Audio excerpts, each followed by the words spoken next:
slide. O que vai acontecer? Já estava próximo de haver uma nova eleição.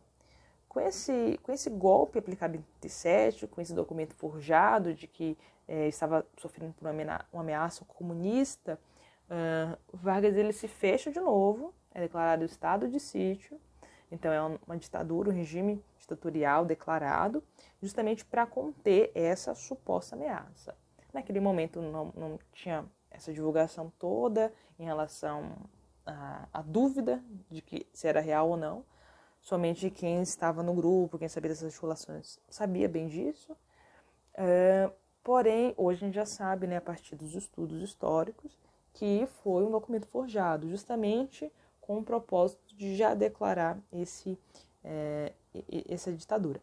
Portanto, qual vai ser essas características do Estado Novo, que é de 37 a 45? Então, vai ser um regime autoritário, né, anticomunista principalmente. Quando eu coloquei esse termo paternalista, justamente o que eu já havia dito, o Vargas ele vai assumir esse papel, essa figura central, e ele vai utilizar o que para isso? Vai utilizar as mídias, né? Naquele momento a gente vai pensar que o rádio, né? Principalmente os programas de rádio, vai utilizar da música popular, vai utilizar principalmente do futebol. O Vargas ele é muito conhecido pelas suas grandes palestras que ele faz em campo, em estádios de futebol. Então ele utiliza dessa propaganda, né? O governo ele investe muito nessa propaganda política, enquanto uma figura, um governante paternalista que acolhe o povo brasileiro. Mas que povo é esse, né? E com isso vai fortalecer a sua imagem para que se consiga esse apoio popular, para que haja manutenção aí desse seu regime autoritário. A industrialização também é um forte momento aí de sua característica como estadista também. Além disso, a censura e a repressão, que fazem parte, né, dessa categoria de ditadura, né, uma forte repressão política aos seus grupos opositores, e esse nacionalismo exacerbado. O que vai acontecer? Vai ser um período onde o estrangeirismo ele vai ser muito negado, vai ser muito recusado, justamente para enaltecer esse momento nacional. Essas coisas são características de um regime autoritário, ditatorial. Um país, um cerco voltado para o seu interior, onde esse nacionalismo ele encegueira a população de modo muito geral e, consequentemente, a todo aquele desprezo ao estrangeirismo, às ideias vindas de fora e assim por diante. Então, essas serão, né, melhor dizendo, essas principais características. Além de outras também, né? Como é que vai acontecer, então? Nesse momento vai ter uma forte proibição das greves, que foi uma das características que mais marcou durante esse seu momento de governo também, né? E é com isso que, a partir das greves, que vão sendo pensadas também as novas reformas de leis, trabalhistas e assim por diante. Porém, é um momento de grande proibição, de forte repressão a esses movimentos sociais. Com isso, o que o Estado ele vai criar? Ele vai criar vários departamentos, principalmente pensados de segurança pública, né, pensado em conter esse inimigo interno que ele classifica como uma grande ameaça, que são os opositores às suas ideias, né? Então, com isso, vai ter uma forte perseguição a esse grupo. Deixa eu ver o que mais. Além disso, né, uma série de outras questões é colocada também durante esse seu governo, né, principalmente em relação às questões trabalhistas. Vargas ele vai assumir de fato um papel importante no incentivo a criar os sindicatos.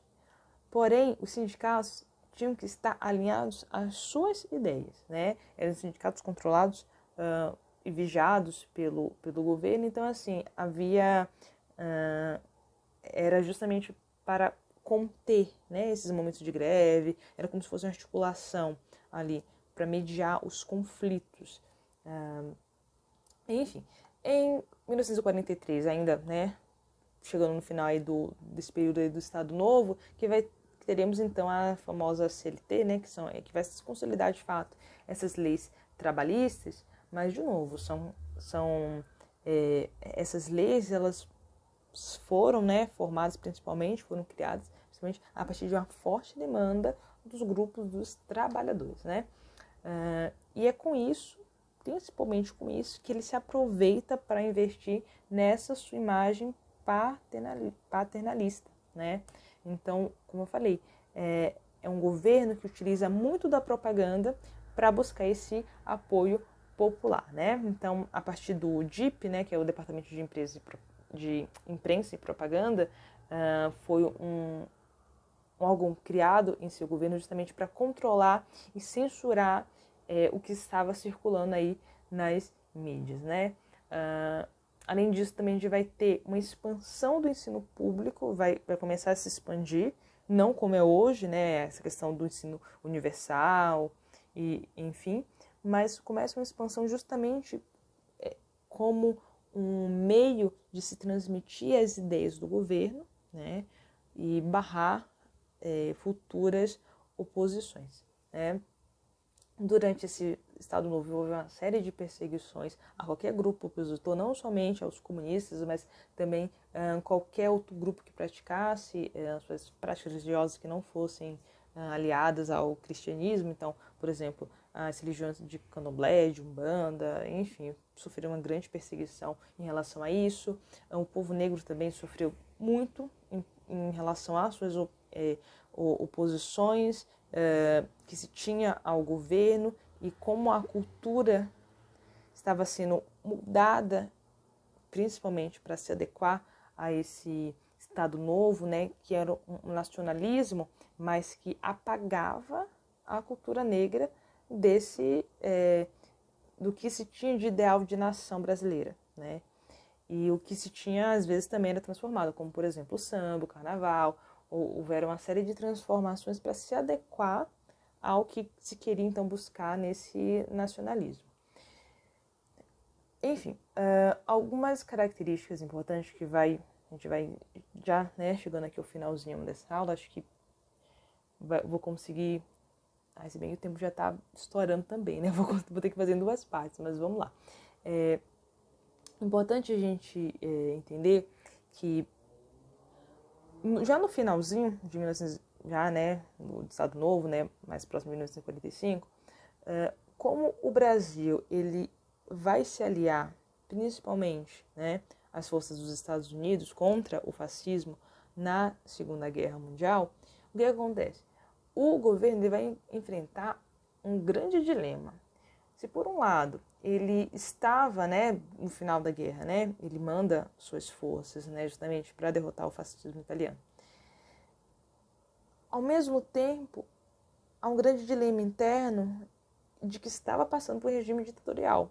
Como é que o governo que luta contra um regime ditatorial dentro, né, do seu próprio Estado está imposto um regime ditatorial? Então essa crise, né, esse dilema, porque começa a se ver uma série de oposições aí evidenciadas, né? Como eu falei, a princípio, Vargas ele se mostra simpático à ação integralista, porém, com a sua, né, a posição que o Brasil vai tomar frente à guerra, se mostra contrário ao fascismo, né? Justamente porque estava interessado em apoiar os Estados Unidos. Isso daí também é uma questão para uma outra aula também para a gente entender muito melhor sobre isso. Inclusive vou deixar os arquivos, os links, né, dos vídeos complementares para vocês entenderem muito mais esse contexto mundial. Portanto, se com esses dilemas que estavam sendo enfrentados, então a gente vai começar a encontrar uma crise nesse Estado Novo, né? E com essa crise, então, a gente vai ver os espaços, né? Vai ver o caminho aí para uma próxima, então, uma chamada, né?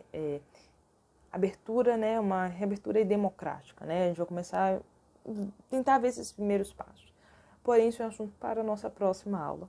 Então, a gente já tem um encontro marcado para falar mais sobre isso, sobre esse outro momento da história.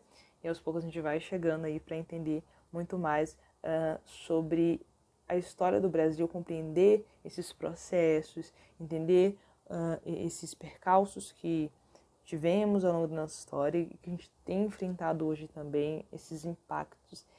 E, enfim, é isso, gente. Espero que vocês tenham gostado da aula de hoje e até a próxima aula. Deixarei o material, os links para os vídeos também complementares para que vocês possam assistir.